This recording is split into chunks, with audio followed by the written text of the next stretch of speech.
Kunja Bihari.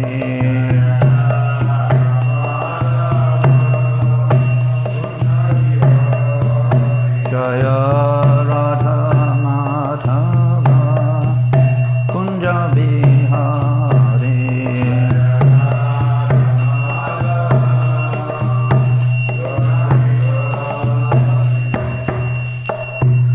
Jaya Vishnupada Paramahamsa Parivajikacharya Hastu Saraswati Sri Madhis Kamangani Savai Charanaravinda Bhaktivedanta Swami Srila Prabhupada Ki Sri Caitanya Charitamrita Ki Gaura Premanandi. Oh, glories to the assembled devotees. Oh, glories to the assembled devotees. Oh, glories to the assembled devotees. Oh, glories to Sri Guru and Sri Gauranga. Jaya Jaya Sri Caitanya Jaya Nityananda Jaya Advaita Chandra Jaya Gaura Bhakta Vrinda. Jaya Jaya Sri Caitanya Jaya Nityananda Jaya Advaita Chandra Jaya Gaura Bhakta Vrinda. Jaya Jaya Sri Caitanya Jaya Nityananda Jaya Advaita Chandra Jaya Gaura Bhakta Vrinda.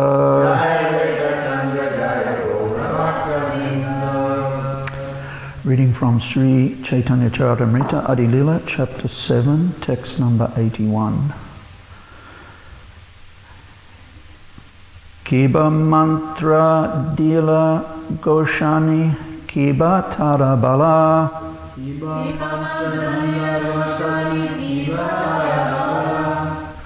Japite japite mantra karila pagala.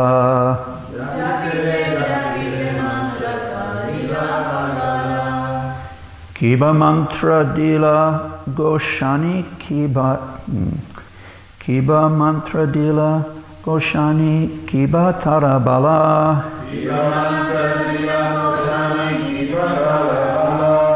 Japite japite mantra karila pagala.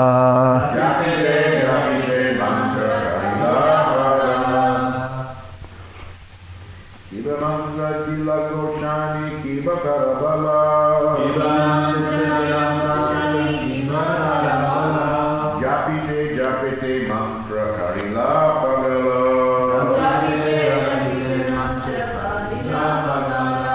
Kiba mantra dila goshani kiba tarabala.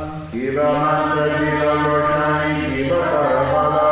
Japite japite mantra karila pagala. Japite japite mantra karila pagala. Kiba mantra dila goshani kiba tarabala. Kiba mantra dila goshani kiba tarabala. Japite japite mantra karila pagala. Japite japite mantra karila pagala. Vaishnavis. Kiba mantra dila goshani kiba tarabala. Kiba mantra dila goshani kiba tarabala. Japite japite mantra karila pagala. Japite japite mantra karila pagala. Kiba. Kiba. What kind of? What kind of? Mantra. Mantra. Hymn. Hymn. Dila. Dila. You have given. You have given. Goshani. Goshani. My Lord. Kiba. Kiba. What is? What is? Tara. Tara. It's. It's. Bala. Bala. Strength. Strength. Japite. Japite. Chanting. Chanting. Japite. Japite. Chanting. Chanting. Mantra. Mantra. The hymn. The hymn. Karila. Karila. Has made me. Has made me. Pagala. Pagala. Madman. Madman. Translation and purport by Srila Prabhupada. My dear Lord, what kind of mantra have you given me? I have become mad simply by chanting this Maha Mantra. Please repeat. My dear Lord, what kind of mantra have you given me? I have become mad simply by chanting this Maha Mantra. Sri Caitanya Mahaprabhu prays in his Shikshastika, Yugaitam mimishena chakshusha pravishaitam Sunjaitam jagat sarvam Govinda vidahena me.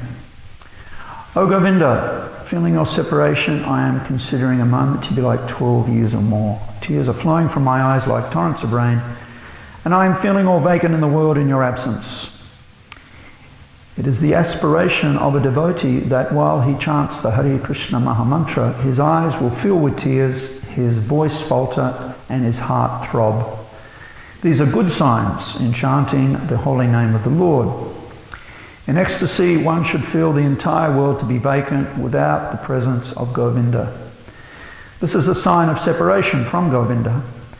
In material life, we are all separated from Govinda and are absorbed in material sense gratification. Therefore, when one comes to his senses on the spiritual platform, he becomes so eager to meet Govinda that without Govinda, the entire world becomes a vacant place.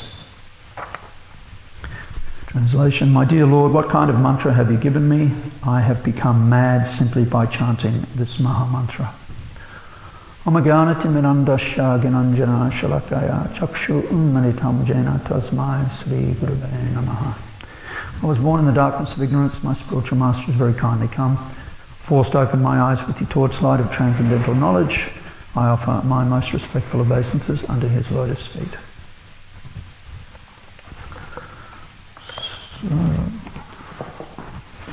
In a lecture Srila Prabhupada gave in 1969, he described that there are 3 different types of tears. There are hot tears when we're very upset emotionally. There are cool tears when we're profoundly joyous. And then there are the tears that devotees shed when they're experiencing profound separation from Krishna, and also the bliss which comes from devotional service, rendering service to Krishna. Samvit, Sandini and Hladini. Krishna is known as the Lord of the Threes, so this is another group of threes corresponding to Sat, Chit and Ananda. The different Shaktis or energies of the Lord, eternality, Samvit Shakti, knowledge, and also Hladini Shakti, which is the bliss portion, and that's the very fortunate position that the devotees of the Lord can actually experience. Unlike other aspiring transcendentalists, they may get some realization of Krishna's eternality, present everywhere, and more advanced yogis may even understand the Lord in the heart, Paramatma. But it's only in Krishna's complete form as Bhagavan, the unlimited reservoir of all opulences, Sad Aishvaya Puna Krishna, or wealth, or strength, or beauty, or fame, or knowledge, or renunciation, that the transcendentalist can experience the ultimate happiness which everyone's eagerly looking for in this material world, unfortunately without finding it. So, His Holiness Gaur Govinda Swami was once asked, would appear by an impatient reporter, to just give a very concise 1 or 2 sentence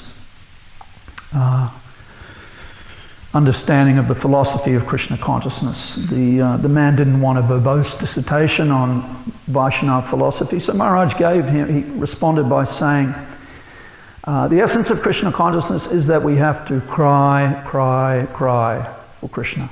We have opened one school for crying. So, of course, we often read about and we can commit to memory, but we may not have yet experienced, but at least we have Gyan and Vigyan, Bhakti Gyan, Bhakti Vigyan, knowledge in theory, and then there is knowledge in realization. We hope to experience some of that realization someday, or some lifetime. But greed, lolyam, for Krishna and nothing else. Just like babies, those of us who are parents, grandparents, Ram Prasad Prabhu just became a great grandfather the other day, Ramai Maharaj, Bhakti Vedant, his son's daughter, had a daughter. So just a little bit of family news there, everyone. Wish him well when you see him next, Ram Prasad. Great grandfather. So any of us who, in family life, we know the child will be sleeping, and then they wake up, as children do, in their cot, and they may just murmur for a little bit. But parents are doing other things, they know. But then after a while, the murmuring actually becomes more serious. Parents can still go on doing things, doing chores, but then when the child really wants to be picked up, then it lets loose with full-throated, raw crying, and that's when you know they really need to be taken care of. So similarly, devotees have to pray intensely. Krishna, I really want you and only you. I really want to come back to your abode and not loiter here any longer in this material world. That's of course known as Vipralamba Seva, service in separation to Krishna, and Vipralamba Bhav, loving Krishna in separation, and which this is of course one of the foremost teachings of Sri Caitanya Mahaprabhu. And he personified that, not only he as the Supreme Lord appearing in the guise as of a great devotee of Krishna, but his associates also. So not to be artificially imitated, we walk in the footsteps, but still the Lord has shown us this wonderful secret. And Mahaprabhu broadly distributed this information in his discussions with the greatest pundits of the day. He would explain that there is actually a fifth goal of life. In Vedic civilization, Dharma, Artha, Kama, Moksha, the four different aspirations in life, religiosity, sense gratification and wealth acquisition, and then finally when one comes to one's senses, as we just heard Srila Prabhupada say in his purport, one aspires to break the chain, break the cycle of repeated birth and death, and achieve liberation of one form or another, moksha or mukti. So Mahaprabhu said this is the fifth goal of life. To some of the greatest scholars of his day, and some would challenge, well, where's that in the Vedas? We only read about Dharma, Artha, Kama, Moksha. So Mahaprabhu would explain, well, it's a secret. It's confidential. You have to search very scrutinizingly, and Krishna only reveals it to his unalloyed servants. And we have these different Sanskrit words like Gupta, secret. Jagannath Puri is even described as a Gupta Vrindavan. Kaligandaki River in Nepal, also a Gupta Vrindavan. They're secret. In South India, there is also one city known as the Vrindavan of the South. Maharaj, you've probably been there. Is that Madurai or one of Madurai? I thought so, yeah. So there are many confidential, secret aspects to Vaishnava philosophy. And Krishna, of course, explains that Raja Vidya Raja Guyam Pavitram Idam Uttamam. This is the most secret of all secrets, bhakti. It's the highest knowledge, gives direct perception of the self by realization, perfection of religion, and so on. So, and we'll read a little bit further on. We did skip ahead, but it's some distance off. Prema Pumarta Mahan, Sri Caitanya Mahaprabhu Badabidam. So this is described as fifth goal of life, love of Godhead, Krishna Prema. Gambhira is, of course, the most sacred room in Jagannath Puri, where Mahaprabhu lived for many years. When he arrived in Jagannath Puri, that room was given to him.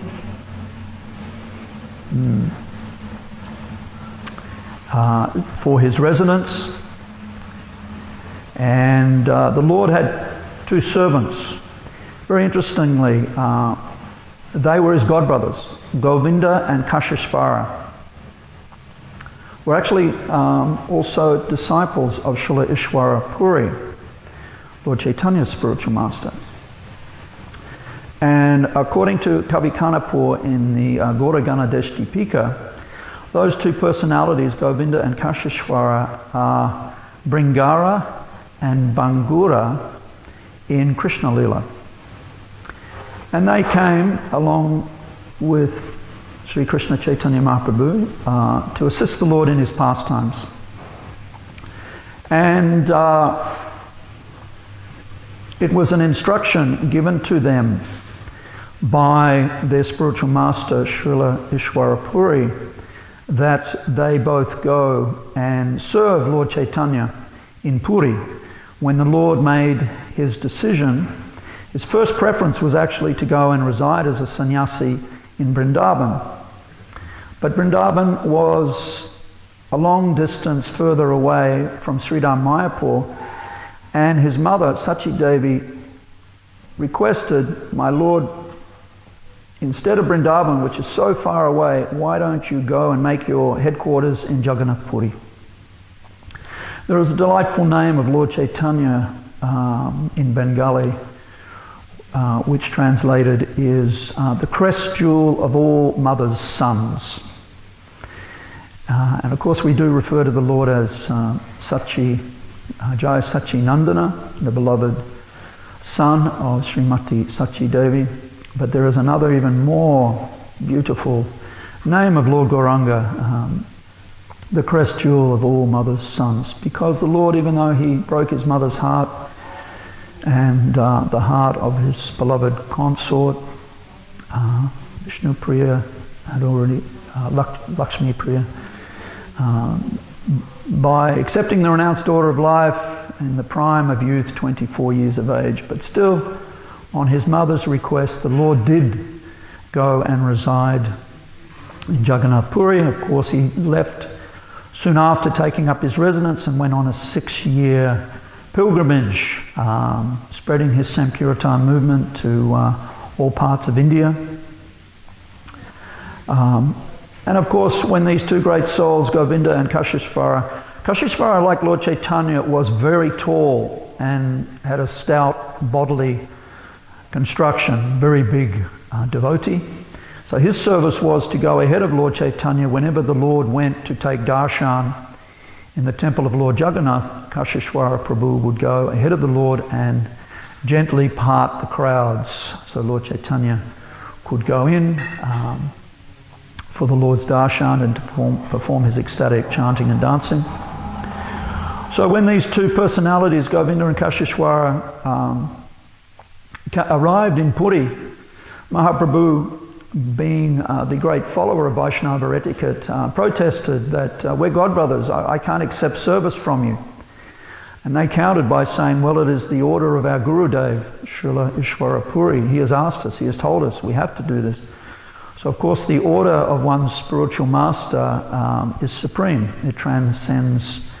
So the Lord, in great humility, accepted the service of these two personalities throughout his pastimes in Jagannath Puri.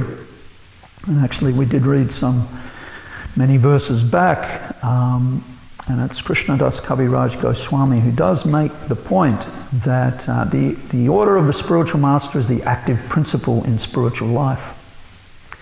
Many people have this misconception about spiritual life as being nebulous, void, impersonal, but actually there are active principles. And we, of course, as we mention often, are the fortunate recipients of Srila Prabhupada, taking very seriously the instruction he received from his guru, Srila Bhaktisiddhanta Saraswati Thakur, to come to the Western world and to preach Mahaprabhu's teachings in the English language. So these principles are there in spiritual life. And of course it involves some surrender. The English word surrender and its Sanskrit or Bengali equivalents are quite different. In English we have this idea of surrender. Two armies are fighting it out on a battlefield. One army is being seriously defeated by the other, so the general of that army, in order to save his men, he attaches a white flag to the end of his sword or rifle, and in this way that they surrender. But the Sanskrit word is quite different.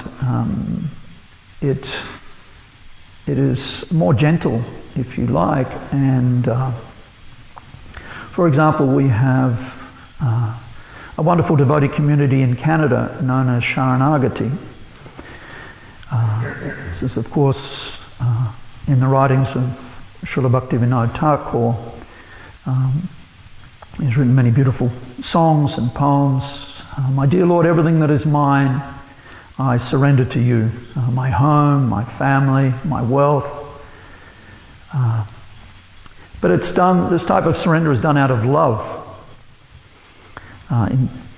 And similarly, just famous 1866 verse of Bhagavad Gita, just give up all other forms of religiosity and surrender unto me.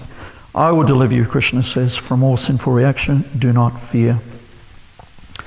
So the idea of surrendering is saturated with the emotion of love. And the benefits from surrendering to Krishna are immeasurable.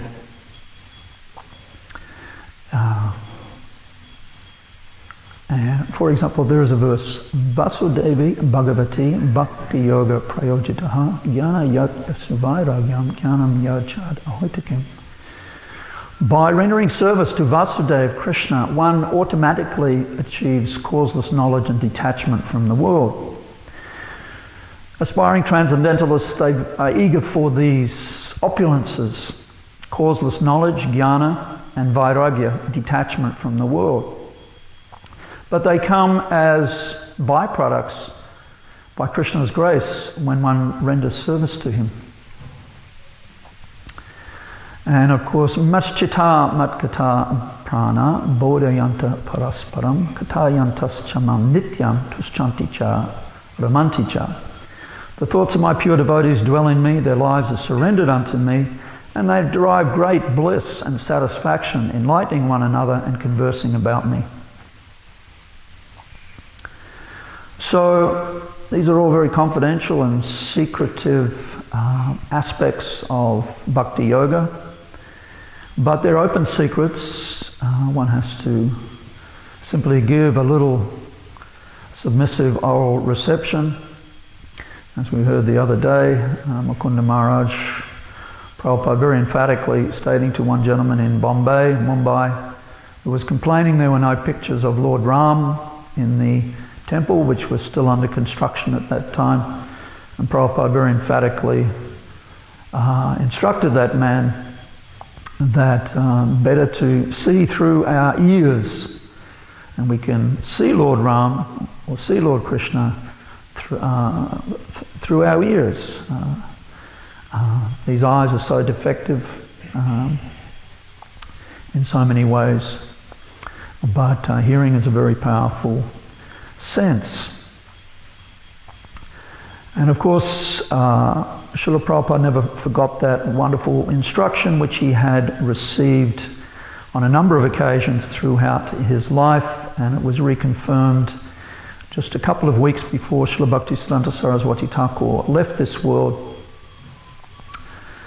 for Srila Prabhupada to endeavour to preach in English and to go abroad. And Prabhupada commented that that was the last time he received that instruction, and that was on the third.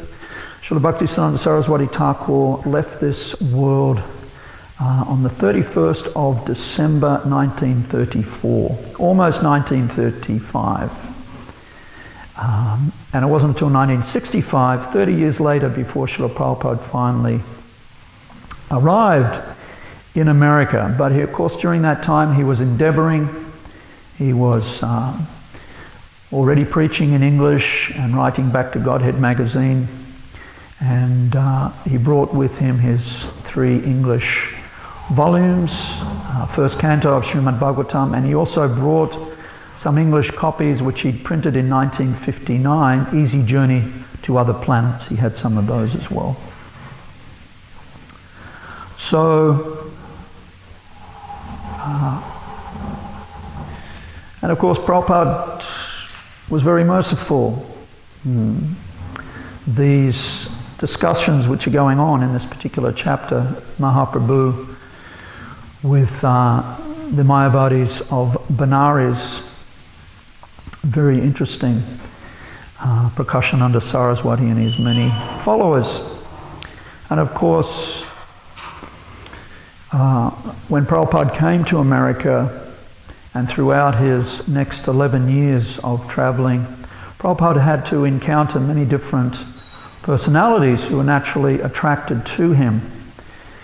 Rupa Goswami has described in Nectar of Devotion, Bhakti Rasamrita Sindhu, that Krishna is like a very powerful magnet, and his devotees are compared to iron filings, you could say. Whichever way the magnet goes, Krishna's devotees are drawn in that direction. And his representative in this world, Acharya, like Srila Prabhupada, and the Acharya's followers, also very attractive, because they're doing Krishna's business. So different personalities were attracted to Srila Prabhupada, but some of them weren't necessarily like many of us, his followers of all generations, as submissive or as very much eager to hear from him. They may have had their own philosophies. And there's 3 gentlemen, all of Indian origin, and they're all doctors, either doctors of medicine or doctors of philosophy. And one was Dr. Mishra, there was Dr. Patel, and there was Dr. Radhakrishnan. So it would appear that Prabhupada had the contact for Dr. Mishra before he arrived in New York, and all 3 of these gentlemen were followers of Sripad Shankaracharya's Mayavad philosophy. So Prabhupada showed them great kindness, and it's said from the early students in New York that it appeared that Prabhupada and Dr. Mishra were friends on one level. But of course they were both also Bengali. But of course they were vehemently opposed philosophically. And Dr. Patel befriended Srila Prabhupada on his famous walks on Juhu Beach. He and a couple of other friends. And they would have... Dr. Patel revealed that in fact he was born in a Vaishnava family, but at some point in his life he had a conversion to becoming a follower of Mayavad philosophy. And sometimes the discussions would get quite heated between Dr. Patel and Srila Prabhupada, and Prabhupada would be defeating him. But somehow or other, Patel remained steadfast in his philosophical convictions, to the point where Prabhupada would sometimes instruct a devotee to bring a copy of Krishna book along on the morning walks on Juhu Beach. And there was one English-born devotee who had been educated at one of the best private schools in the UK and spoke the English language, the King's English or the Queen's English. So he would speak, he would read. When they saw Dr. Patel charging across the sand, Prabhupada would just this morning we'll just read Krishna stories, and Dr. Patel would be forced just to hear Krishna's pastimes. On one occasion there was a conversation which again became quite heated, and Dr. Patel was complaining, Prabhupada ji, why you just can't let them be? Just, you know, they have their philosophy, you have... And Prabhupada didn't say anything initially, but eventually he stopped walking and dug his cane in the sand and said, I have to speak out. I have to criticize. He said it's just like a qualified surgeon about to perform a surgical operation. He has the scalpel in his hand, and a rogue, an unqualified person rushes into the operating theatre and attempts to grab the scalpel, an unqualified person, and perform the operation. Naturally, the surgeon, the qualified person, is going to become extremely angry and upset and have that person removed from the operating theatre. So Prabhupada said, people are being misled. There are so many charlatans, imposters, fake spiritualists, and they're misleading the general population. I have to speak out. So, and of course Dr. Radhakrishnan was very famous. He was, I think, the first president of India. He was a Sanskrit scholar. He'd written a commentary on Bhagavad Gita, but again he was a follower of Shankaracharya's Mayavad philosophy. But Prabhupada showed him great kindness by actually going and visiting him. He was a few years older than Srila Prabhupada, and he was not enjoying good health at the end of his life. He was in... but Prabhupada went there, and he was being cared for by his daughter, but he had very much lost most of his capacity even to speak. But Prabhupada showed him great kindness, even 1/11 of a second's association with a saintly person. Sarvasiddhi Hoy, what is the start of that verse? Lava Matra Sadhu Sarvasiddhi Hoy. Yeah. So, and the old man, Dr. Radhakrishnan, he could not even practically speak. But at the end of Prabhupada's being very jolly and jovial and giving him some association, the old man, as Prabhupada was leaving, said, "Please pray to God for me." So of course I'm sure Prabhupada did that. So pray to Krishna. So this is the nature of saintly persons. Yudhisthira Maharaj was famous as Ajata Satru, one whose enemy is never born. That's not to say that Yudhisthira Maharaj didn't have many enemies, foremost of whom were Dhritarashtra and his 100 sons, headed by Duryodhana. But it's said like that because Yudhisthira Maharaj didn't see friends and enemies.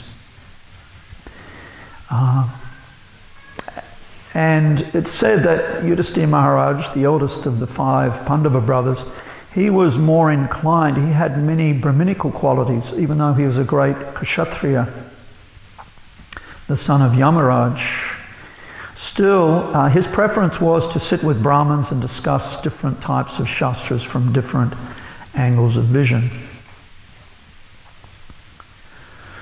Vichar Atmika means one who likes to analyze the shastras, search out the absolute truth through philosophical inquiry. So this was Yudhisthira Maharaj's propensity, but he could fight very heroically, and he did on the battlefield of Kurukshetra. But there was an incident when the Pandavas were heading up into the Himalayas, and Yudhisthira Maharaj and the Pandavas were always accompanied by many brahmanas. And Yudhisthira again would like to sit with them and discuss Shastras. But he had to inform these brahmanas that we're going up into the mountains now. It's not going to be possible for us to secure cooked food for you. You're accustomed to enjoying, or at least having some comforts. You're Brahminical persons. It was going to be very austere. He said, probably you better you go back to Indraprastha or Hastinapur. You can be looked after better there. So the nature of saintly persons is that even people are hostile to them, they will try in some way or other, as Srila Prabhupada did. He had to tolerate so many opponents. Another so-called Vaishnava in India once complained to Srila Prabhupada why Prabhupada was initiating Malechas and Yavanas in the Western countries. Didn't Prabhupada know how sinful they were? They've eaten meat their whole lives. Prabhupada shot back, what is more powerful, the holy name of Lord Sri Krishna or sin? And this gentleman was just stunned. He couldn't respond, and Prabhupada pushed him. Well? And of course, because the man knew some philosophy, he had to admit, Krishna's holy name, being non-different from him, is supremely powerful. Krishna Surya Sama, Moya Hoya Andhakara, Yahan Krishna Nahi, Moya Hoya Adhikara. Krishna is just like the sun. Maya is just like the darkness. Wherever there is the sunshine of Krishna, there can be no darkness of ignorance or Maya. And the sun has the potential to absorb even from the most filthy place. If urine is there in the sun for even a few hours, it's evaporated, it's absorbed. And of course the sun never becomes polluted or contaminated. So, and Prabhupada went on to explain and that I don't initiate these people straight away. There is a probationary period, a trial, 6 months at least, 1 year sometimes, where they have to be observed that they're chanting Krishna's names faithfully, minimum number every day, and they're giving up the sinful activities and they're engaging in devotional service, and then I accept them.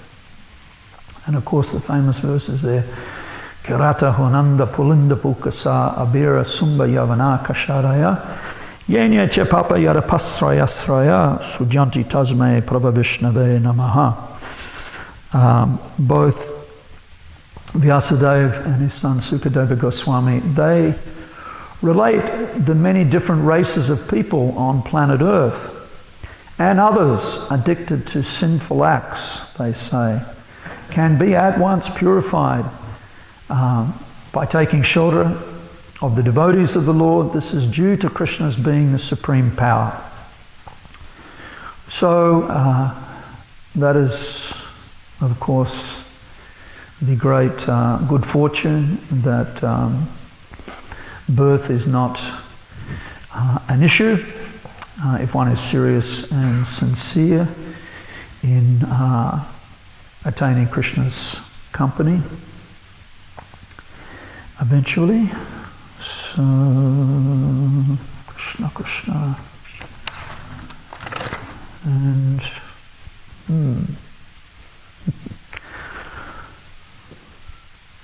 perhaps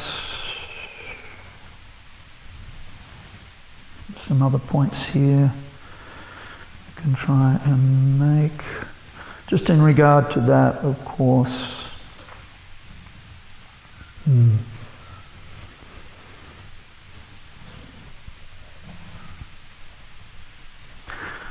I might stop here and just see if anyone has any questions or comments. Maharaj, would you like to add anything? Hare Krishna. Thank you, Maharaj. Thank you.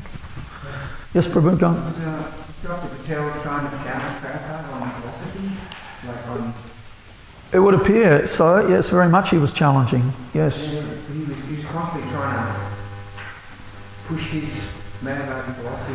Well, he was getting cut down very quickly, and but he was, as is the custom, he was definitely trying to promote, but he wasn't submissive. But Prabhupada was hearing none of it, and eventually it would appear. And Prabhupada was making his sound points and defeating the arguments as expert acharyas are able to do based on Shastra. So he was defeating, and of course Dr. Patel was experiencing a little frustration, but... There's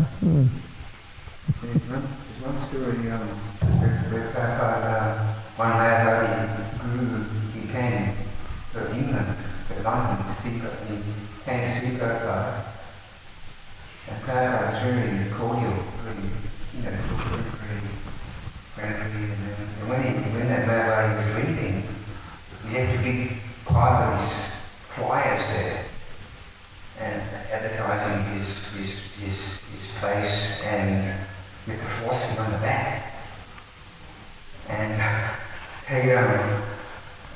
then the day after, Prabhupada, he usually sit down and give a talk, and then he'd distribute the fruit, the cut up fruit.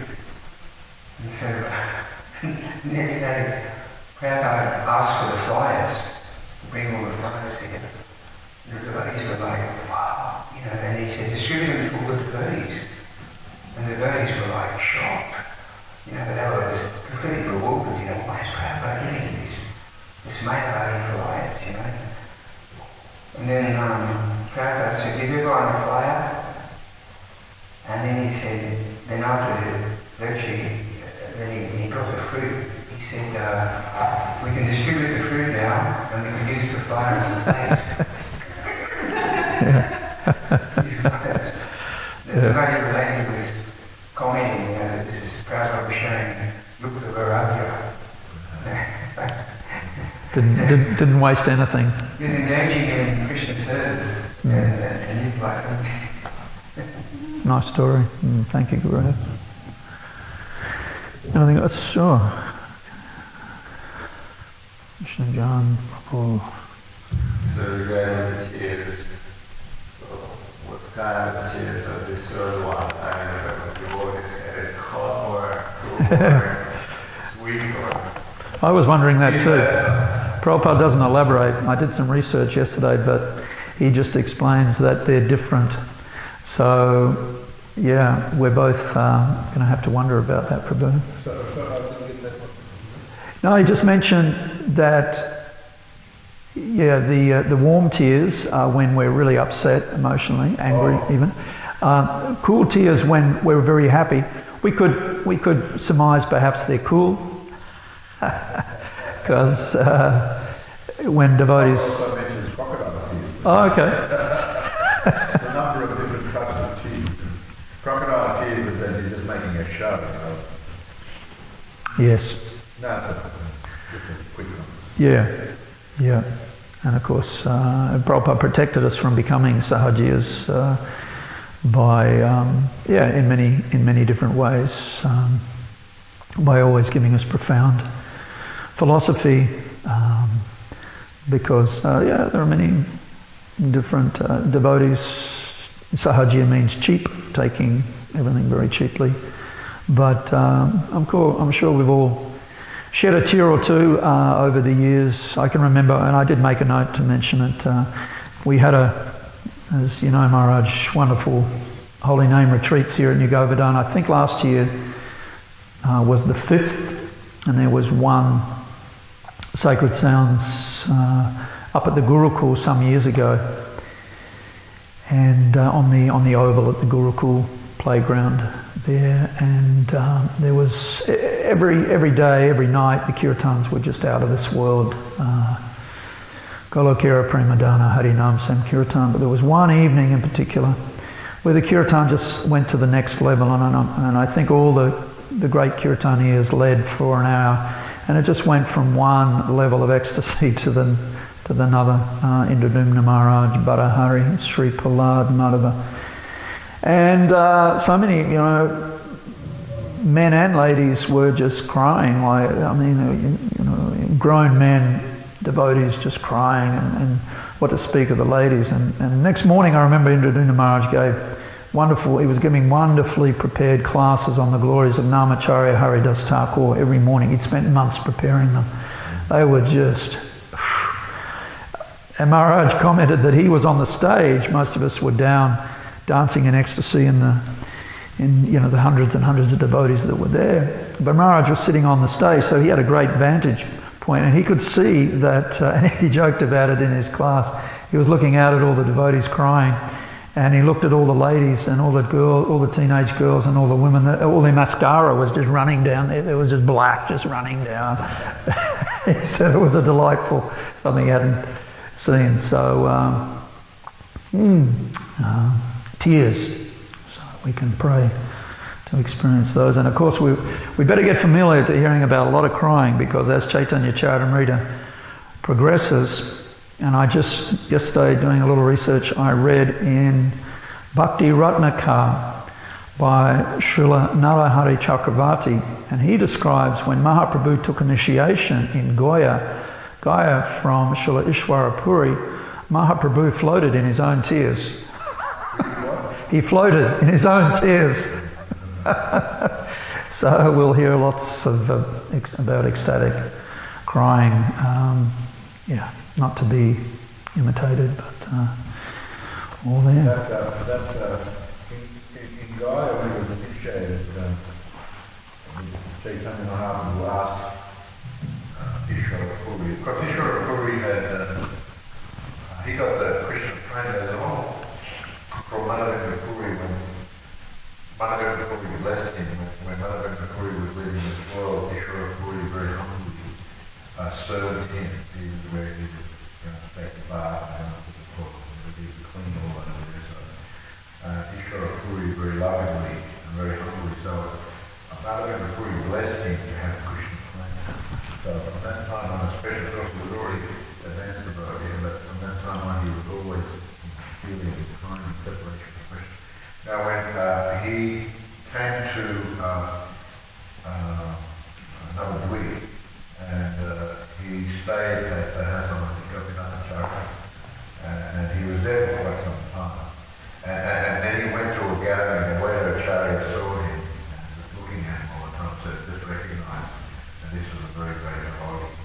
And then they did some kirtan and described some pastime, and he broke down and cried. But then later on, Nimai Pandit at the time would go over and speak with him. And then when he went back to Gaya, Caitanya Mahaprabhu went there to offer oblations to his forefathers, and they met again. And so he initiated him with a few mantras, Gayatri mantra, and also said that he gave a Gopal mantra to Caitanya Mahaprabhu. So, and of course, the Hare Krishna mantra that is referred to here, although it doesn't actually say Hare Krishna mantra, it says Maha mantra. It says Maha mantra. Alright, so we accepted it for us. So essentially he was initiated with a few mantras, but the Maha mantra was the prominent mantra. Yes. So just a little bit of commentary on Sure. how they met, you got to initiate it and everything like that. Very, very wonderful story. Thank you, Maharaj. All right. Oh, Krishna Kirtan, brother? Yeah. No, not at all. And but if you've got the microphone, we'll go to Giridhari after. Yeah. You mentioned this separation, and we hear from Bhagavatam from Krishna, we have the union and separation, and that's what enhances the separation. In the case of us, all Kali Yugas, we have no reference, or at least I don't have any reference to unions, but we have to practice separation without the reference to Yeah. Yeah, it was. We've got union here. Yeah. Yeah, this is. When we're away from the duties. Yeah. Feelings. Well, a lot of us have experienced that for 3 months. Yeah, we weren't able during lockdown. So we were experiencing, for a lot of us living outside, profound separation. Now we have a union, now we're united, so we're really happy about that, yeah. Giridhari might have had a comment, Prabhu. Just wondering, this concept of Lord Caitanya said that he became a madman. Wondering if you can make sure we make a distinction between that and ordinary madness of the mind. Good point, thank you. Yeah, well, there is, just as there are transcendental equivalents of everything, so when sometimes it happens, the material equivalent is of course when Prabhupada gave the example that the closest comparison to love of Godhead is a mother's love for her child. And sometimes when a parent, especially a mother, is separated from her child, then they'll become, it's just natural. Parents become very distressed when we're separated. So that's a type of madness. Of course, the devotional equivalent, Mahaprabhu's madness, is just his intense feelings of separation from Krishna. And they manifest in what is known as the Ashtasattvika bhavas, or the different distinguishable traits, profuse tears, horripilation, standing of hairs on the body, falling down, fainting, and so on and so forth. So that's transcendental madness, and it's very extremely rare and unique, exclusive just to Mahaprabhu, Srimati Radharani, and perhaps one or two others. So yes, we have to, I think there was the incident in New York, 26 2nd Avenue, very early days in the movement, where two followers of one of the Sahajiya sects of Bengal did just happen to come to the temple one time, and they were rolling around on the floor, and Brahmananda rang Srila Prabhupada in San Francisco, and he said, we don't know who these characters are, but we know they're the Alls, Balls, Gauranga, Nagari, Saki, Beki, Sahajis, and so on, 13 different Sahajiya groups identified by Bhaktivinoda Thakur. So Prabhupada instructed Brahmananda, we don't know what to do with these characters. Prabhupada, what should we do? Swamiji, Prabhupada, he said, you go up and kick them. If they get angry and leave, you'll know they're imposters. If they don't feel it, they're actually genuine. You can let them roll around for some time longer. So they were very fortunate. They got kicked by Brahmananda, Prabhu. But they did become indignant. They got up and left. And so that was an early Sahajiya. I hope that's helpful. All right. Jai Shri Caitanya Caritamrita ki. Srila Prabhupada ki.